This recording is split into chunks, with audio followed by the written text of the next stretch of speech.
Hi, I'm Sarah. Today I'm going to read you the story of Tasha, which is titled like this: I returned from a trip a week early to find 50 people in my house under a banner, "The whole big family is here." My parents and sister threw a reunion without me. "You've been busy," they shrugged. I kept quiet and did it, then 70 missed calls. Well, let's go. My name is Tasha, and I'm 34 years old. I work for this huge construction company that handles projects all over our state. Pretty much every major city, we've got something going on there. It's good work, pays well, but man does it keep me busy. I'm always traveling for business, checking on projects, making sure everything's running smooth. That's just how it is in this business. I bought myself this big house about 3 years ago. The mortgage isn't cheap, but I make decent money, so it's manageable. I've got a nice yard, good neighborhood, everything I wanted when I was younger and dreaming about having my own place. My family situation is pretty typical, I guess. There's my parents and my older sister Jenny. She's married to this guy Mark, and they've got 2 little kids. Cute kids, but loud as hell when I see them. Jenny's always been the family-oriented one, while I focused on my career. The thing is, I don't see my family as much as I probably should. My job keeps me traveling constantly, and when I'm home, I'm usually catching up on work or just trying to relax. But I help them out financially whenever they need it. Actually, let me be honest here, I help them out a lot. See, my dad used to work construction too. But a few years back, he messed up his back pretty bad on a job site. Now he can't work anymore, and the disability payments don't cover much. So I've been helping my parents with their mortgage payments. It's not a small amount either, we're talking like $800 a month. Then there's Jenny. She and Mark bought this new car last year, some SUV for the kids. The payments were killing them, so I stepped in to help with that too. Another $400 a month. And that's just the big stuff. There's always something else: groceries when money's tight, clothes for the kids, random emergencies. I've honestly stopped counting how much I send them for the little things. Don't get me wrong, I'm not complaining. I mean, they're family, right? And I'm doing well for myself, so why wouldn't I help? Mom calls me maybe once a week, usually starts with "How are you doing, honey?" but it usually ends with her mentioning some expense they're dealing with. I just transfer the money and move on. It's become routine. Last month, I got word about this big business trip. The company's expanding into the neighboring state, and they want me to head over there and set up our new branch office. It's a huge opportunity. We're talking about landing some major contracts with big clients over there. The kind of deals that could really boost my career. The trip was going to be a full month, which is longer than usual for me. So I called Mom to let her know. "Mom, I'm heading out on a big business trip next week. I'll be gone for about a month. Can you check on my house while I'm gone? You've still got that spare key I gave you, right?" "Of course I do, don't worry about it, sweetheart. Your father and I will keep an eye on things." So I flew out the next Monday morning. The flight was smooth, and I got myself set up in this decent hotel near the new office location. The work was intense from day one.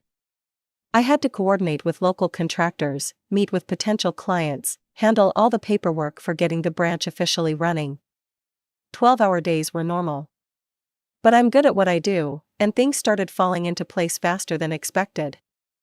I landed 3 major contracts in the first 2 weeks, which was way ahead of schedule. The local clients were impressed with our company's track record, and word spread quickly. I called my parents maybe twice a week to check in. These calls were always short. I was busy, they seemed fine, so I didn't think much about it. 2 weeks into the trip, Mom called me one evening. I was exhausted from back-to-back client meetings all day. "Tasha, honey, I hate to bother you, but we have a serious problem here. The sewage system in our house is completely broken. It's a disaster, we can't use the toilets, there's water everywhere, and the smell is horrible." "Oh no, that sounds awful. The plumber says it's going to cost $5,000 to fix everything." We just don't have that kind of money right now. I sighed. 5 grand was a lot, even for me, but what choice did I have? Okay, Mom, I'll transfer the money tonight. Thank you so much, sweetheart. I don't know what we'd do without you. I hung up and immediately transferred the money to her account. Then I went back to preparing for the next day's presentations. I had bigger things to worry about than plumbing problems. By the 3rd week, I had everything wrapped up. All the major contracts were signed, the branch was officially operational, and the local team was trained and ready to go. I was a full week ahead of schedule. I called my boss to give him the good news. Hey, it's Tasha. Everything's done. All major contracts signed, office running smoothly, team trained. We're fully operational as of today. Tasha, this is incredible work. I'm thinking there's going to be a promotion in your future when you get back. That would be amazing. Take the rest of the week off, consider it a bonus vacation for finishing early. You've earned it. I hung up feeling pretty damn good about myself. A promotion, a week off, and the satisfaction of a job well done, not bad at all. I decided not to call my parents about coming home early. Why not surprise them? Maybe we could actually spend some time together for once, catch up properly instead of just the usual quick check-ins. I packed my stuff Saturday morning and caught an afternoon flight home. As the plane took off, I was already thinking about how nice it would be to get back to my own house. A quiet evening, maybe order some takeout, catch up on the shows I'd missed. Just me, my couch, and some well-deserved relaxation in my own space. The plane landed around 6 in the evening on Sunday. I grabbed my luggage and caught a taxi home, already thinking about what I'd order for dinner. As we pulled into my neighborhood, I started feeling that familiar comfort of being back on familiar turf. My street, my neighbors' houses, everything looking exactly the same as when I left. But as we got closer to my house, something seemed off. This is it, right here, I told the driver, pointing to my house. That's when I saw them, cars, lots of cars. My driveway was packed, and there were vehicles parked all along the street in front of my house. Not just 1 or 2, but like 8 or 9 cars. And I could hear music, loud music coming from inside my house. What the hell, I muttered, paying the driver and getting out with my bags. The music was definitely coming from my house. I could see lights on in every room, and through the windows, I could make out people moving around inside. A lot of people. I walked up to my front door, fumbling with my keys. My hands were shaking a little, partly from anger and partly from confusion. I unlocked the door and stepped inside. The first thing that hit me was the smell, food, alcohol, and way too many people in one space. The second thing was the noise. Not just music, but people talking, laughing, kids running around. My living room was packed with people I recognized as family members. Some close relatives, some I hadn't seen in years. And hanging on my living room wall was this big banner that said, "The whole big family is here," in bright red letters. Nobody noticed me at first. Everyone was too busy having a good time, eating food off my dining room table, drinking from my glasses, dancing in my living room. I saw cousins I hadn't talked to in months, aunts and uncles I barely kept in touch with, even some family friends I'd forgotten about.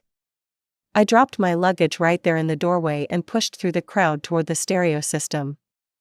People were so wrapped up in their conversations and dancing that they didn't even see me walking past them. I reached the music player and hit the power button. The music cut off instantly, and the sudden silence was deafening. That's when everyone turned to look at me. The expressions on their faces were priceless. Total shock, like they'd seen a ghost. Some people actually took a step back. A few of the kids stopped running around and just stared. "What the hell is going on here?" I asked, trying to keep my voice steady. For a few seconds, nobody said anything. Then I heard people starting to mumble to each other. "Is that Tasha? Oh shit, she's home. I thought she was away for another week." Before anyone could give me a proper answer, I saw my mom pushing through the crowd toward me. She looked panicked, which was not a good sign. Tasha, honey, you're home early. She grabbed my arm and started pulling me toward the kitchen. Come on, let's talk in here. She practically dragged me into the kitchen, and there were my dad and Jenny with her husband Mark. They all looked like deer caught in headlights when they saw me. What is she doing here? Jenny asked, which was probably the worst possible thing she could have said right then.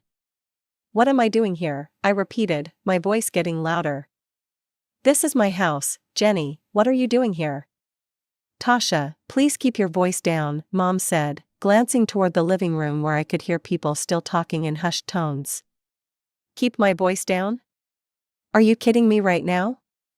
There are like 50 people in my house, and you want me to keep my voice down? Dad finally spoke up. We were just having a little family gathering, that's all. A little family gathering? With a banner and everything? And you didn't think to invite me to this family gathering? You were supposed to be away for another week, Jenny said. We didn't want to bother you with it. Bother me? It's my house. Mom put her hands up like she was trying to calm down a wild animal. Okay, I know this looks bad, but it's not what you think. We just wanted to have everyone together for once. You know how hard it is to coordinate with everyone's schedules. So you decided to coordinate it when I was out of town, on purpose. Well, yes, but only because you don't really like these kinds of parties anyway. You always say you're too tired or too busy. She wasn't wrong about that. I did hate big family gatherings. Too loud, too chaotic, too many people asking about my job and my personal life. But that wasn't the point. That's not the point, Mom. You used my house without asking me. You threw a party in my house and didn't even tell me about it. Jenny rolled her eyes. God, you're being so dramatic, it's just a party. Just a party, with my money? The kitchen went quiet. I could see in Mom's face that she knew exactly what I was talking about. The $5,000 you asked me for 2 weeks ago. Was that for this party? Mom looked down at the floor and nodded. So you lied to me. You told me it was for emergency sewer repairs, but it was actually to throw a party in my house while I was gone. Tasha, listen. No, you listen, I sent you $5,000 because I thought you and Dad were dealing with a sewage emergency. I was worried about you living in those conditions. And instead, you used my money to throw a party that I wasn't even invited to. Jenny stepped forward. Look, don't you dare kick everyone out or make a scene. These people came here to see family, and if you embarrass us in front of them, we're done. Do you understand me? We'll cut you off completely. You'll be on your own. I looked around the kitchen at all of them, Mom, Dad, Jenny, Mark. None of them looked sorry. They just looked annoyed that I'd caught them. I didn't say anything else to them. What was the point? I just turned around and walked out of the kitchen, back through the crowd of relatives who were still standing around looking uncomfortable. Some of them tried to talk to me as I passed. I ignored all of them and headed straight upstairs to my bedroom. I could hear them starting to talk again behind me, probably wondering what the hell just happened. I didn't care. I got to my room, dropped my suitcase on the floor, and just lay down on my bed staring at the ceiling. The party noise continued downstairs, people talking, laughing, like nothing had happened. Like this was totally normal. I started thinking about everything that had just happened, and the more I thought about it, the angrier I got. They had planned this whole thing specifically for when I was away. They didn't want me there. They just wanted my house and my money. And it wasn't just this party. I started remembering all the times over the years when they'd have family gatherings and I'd either not be invited or they'd make it seem like it was no big deal if I couldn't make it. Oh, don't worry about it, Tasha. We know you're busy. But they always made sure to call me when they needed money. I never said no. And this is how they repaid me? By cutting me out of the family while spending my money? I stayed in my room until the noise downstairs finally stopped. I heard car doors slamming outside, engines starting, people leaving. Then Mom came upstairs and knocked on my door. Tasha, the party's over. Since you're home early, you'll need to clean up after us yourself. She didn't even wait for an answer. I heard her footsteps going back downstairs, then the front door closing. They were gone. I didn't say anything to her. I didn't want to communicate with any of them anymore. I just fell asleep. When I finally went downstairs the next morning, the house was a complete disaster. There were empty bottles and cans everywhere, food spilled on my carpet, dishes piled up in the sink. Paper plates and napkins all over the place. Someone had spilled something red on my white couch. I called a professional cleaning service. "Hi, I need someone to come clean my house as soon as possible, it's pretty bad." While I waited, I did something I'd been thinking about during the party. I logged into my online banking and canceled every single automatic payment I had set up for my family. Mom's mortgage help, canceled. Jenny's car payment, canceled, all of it. I also went through and canceled any recurring transfers I had set up. The monthly grocery money for my parents, the kids' clothing allowance for Jenny, everything. Every single financial connection between me and them, gone. I didn't call them to tell them what I'd done. They'd figure it out soon enough when the money stopped coming. The cleaning crew came 2 hours later and did an amazing job. By the time they were done, my house looked normal again. Better than normal, actually. They deep cleaned everything. I took the rest of the week off like my boss had suggested. I went to this nice country club about an hour away and spent 3 days there. Golf, spa treatments, good food, quiet. Everything I needed to clear my head. While I was there, my phone kept buzzing with text messages from Mom. "Hope you're doing well, honey. Want to have dinner with us this weekend?" I ignored them all. I went back to work the following Monday feeling refreshed and focused. My boss called me into his office that afternoon. "Tasha, I've been thinking about our conversation last week. I'm officially offering you the position of branch director for our new location.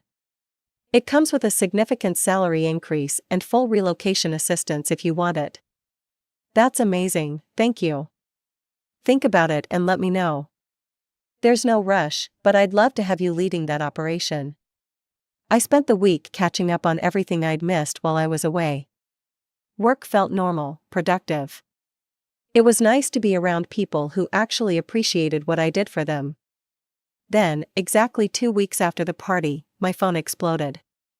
It started with missed calls from Mom, then Dad, then Jenny. When I didn't answer those, the texts started coming. "What's going on with the mortgage payment?" "The bank called, Mom." "Why didn't the car payment go through?" "Call me now, Jenny." "Stop being dramatic and call us back, Jenny." "This is ridiculous, we need to talk about this like adults, Dad." I deleted every single message without responding. The next day after work, I was making dinner when someone started pounding on my front door. I looked out the window and saw all of them standing there, Mom, Dad, Jenny, and Mark. I didn't open the door. "Tasha.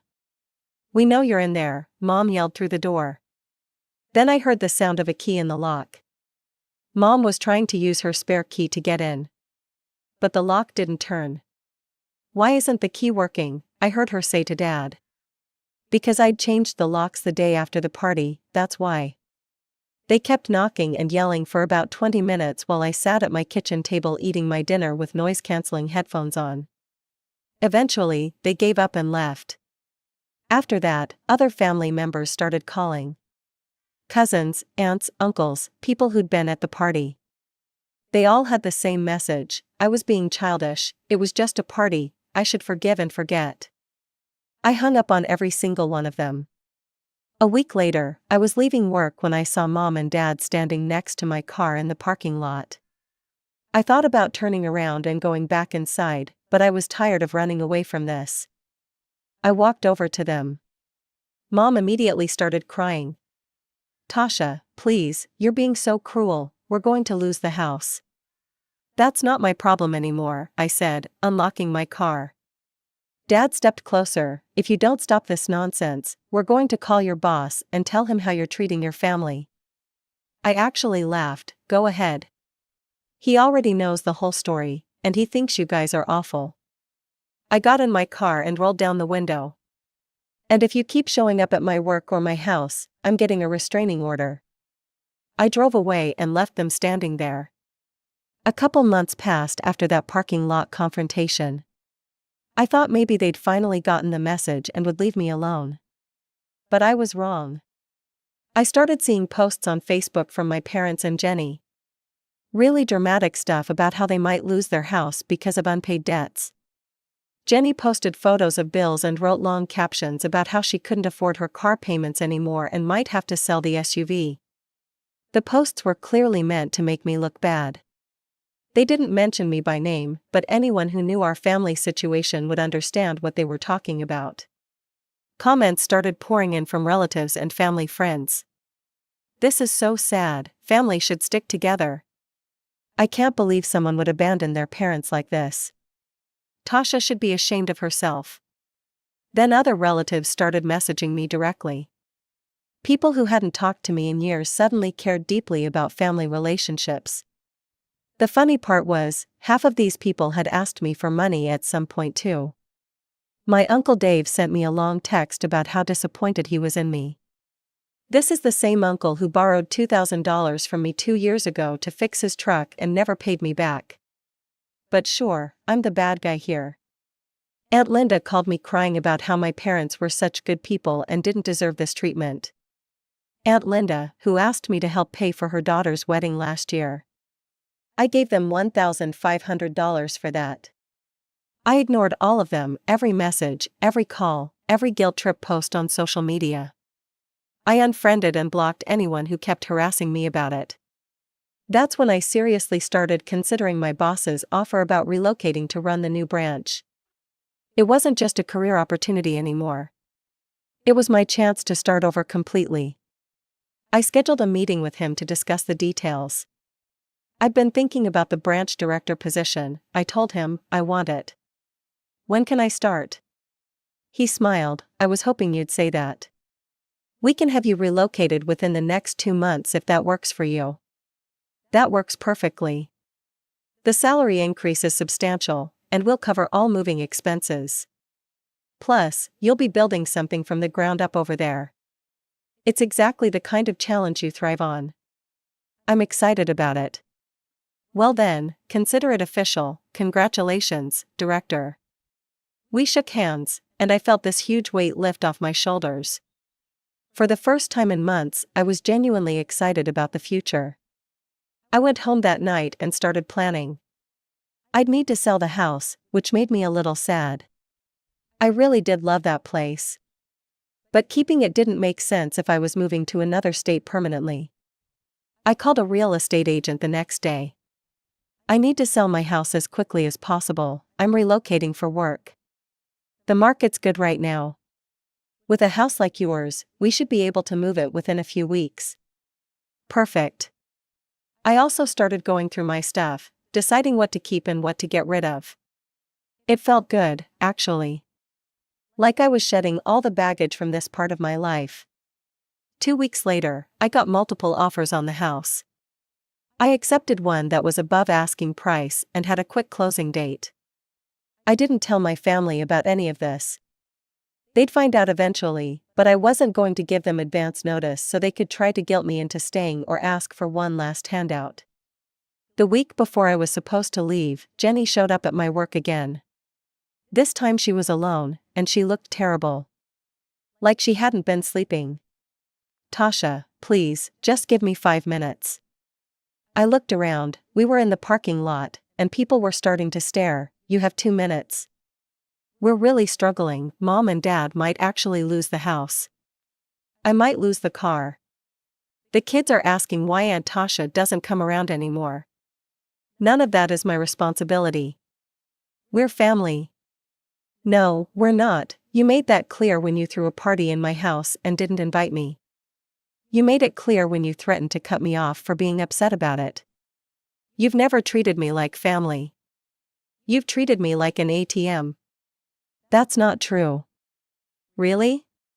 When's the last time you called me just to see how I was doing? When's the last time you invited me to something without needing money first? She couldn't answer that. I'm moving to another state next week. Don't contact me again. You can't just abandon us. Watch me. I got in my car and drove away. That was the last conversation I had with any of them. The move went smoothly. The new city was great, the job was challenging and rewarding, and I was meeting new people who didn't know anything about my family drama. I rented a nice apartment downtown while I looked for a permanent place to buy. Everything felt fresh and new. No one here expected anything from me except good work, which I was happy to provide. I still see their Facebook posts sometimes. Mom and Dad ended up selling their house and moving into a smaller place. Jenny traded in the SUV for an older car. They're all fine, just living within their means for the first time in years. Sometimes I wonder if I did the right thing. But then I remember that banner hanging in my living room, "The whole big family is here." And how not one person at that party seemed to notice or care that I wasn't part of it. They didn't want a daughter or sister. They wanted a paycheck. And I finally stopped being one. Now I'm building something new. A life where people value me for who I am, not what I can give them. It took me 34 years to figure out the difference, but I'm glad I finally did. The promotion came with a significant raise, and for the first time in years, I'm keeping all my money for myself. I'm thinking about buying a house here, maybe taking some trips I've always wanted to take.